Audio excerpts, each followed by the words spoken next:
How to fix high ping on Roblox. Hey everyone, welcome back to our channel. I am Bimal from Help Deck. In today's video, I'll show you how you can fix high ping on Roblox. So make sure to watch this video till the end.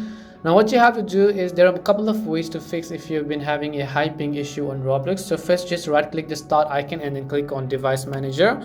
Once you open device manager, here you want to look for the option called display adapters and then right click your graphics card driver and then select the option called update driver. Once you click on update driver, on the next page basically you have the option to search automatically for drivers option and wait for the process to actually finish.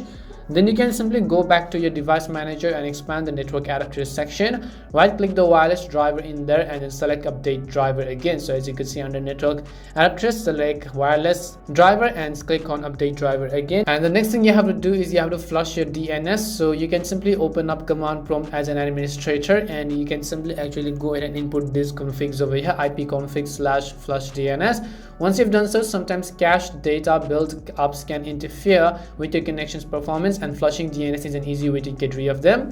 Another thing you can do is terminate bandwidth such as heavy apps and services. To fix the Roblox hyping, just click on Ctrl-Shift-Escape to open up Task Manager and click on the network column header as you could see over here. Once you click on network column header, on the next page you can see that the processes will now be the ones that are using the most bandwidth. Click any of them and then select the option called End Task.